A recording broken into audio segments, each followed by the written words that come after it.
இன்றைக்கு தேசிய ஜனநாயக கூட்டணி ஏற்கனவே இங்க ஆட்சியிலே இருந்திருக்குது. அது மட்டுமல்ல, இன்றைக்கு மத்திய மாநில அரசு இரண்டும் இணைந்திருந்தால்தான் இந்த புதுச்சேரி மக்களுக்கு தேவையான நன்மைகள் கிடைக்கும்.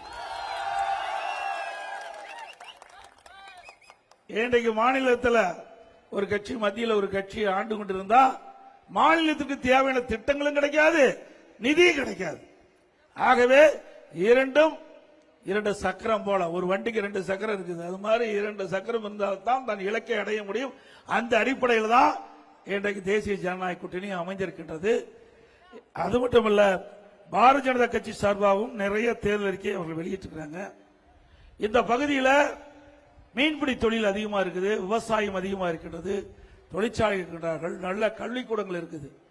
ஆகவே இந்த புதுச்சேரி மக்களுக்கு தேவையான நன்மைகள் ஏற்கனவே ஆண்ட தேசிய ஜனநாயக கூட்டணி கட்சி வழங்கி இருக்கிற மக்களுக்கு.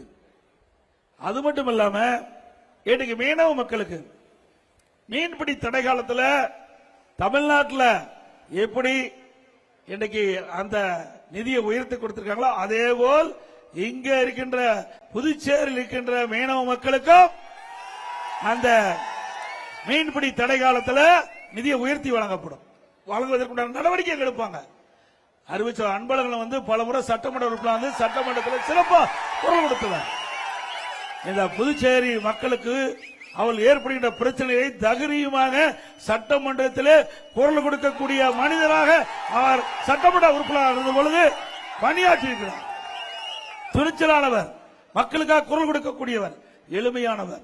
அப்படி சட்டமன்ற உறுப்பினரை தேர்ந்தெடுக்க நீங்க சட்டமன்றத்துக்கு அனுப்புகின்ற பொழுது இந்த பகுதி மக்களுடைய பிரச்சனை தீரும். இந்த புதுச்சேரி மக்களுக்கு தேவையான திட்டங்கள் பெறுவதற்கு எங்களுடைய சட்டமன்ற உறுப்பினர்கள் உங்களுக்கு உதவி தர இருப்பாங்க, துணையா இருப்பாங்க. அதே போல இந்த மீனவர்கள் பல்வேறு பிரச்சனைகளை சந்திச்சுட்டு இருக்கிறாங்க. இன்றைக்கு தமிழ்நாட்டில் இருக்கிற மீனவர்களுக்கு என்னென்ன நன்மைகள் கிடைக்குதோ அதே போல புதுச்சேரி இருக்கின்ற மீனவர்களுக்கும் அந்த வசதி வாய்ப்புகள் நன்மைகள் கிடைக்க எங்களுடைய சட்டமன்ற உறுப்பினர்கள் பாடுபடுவார்கள்.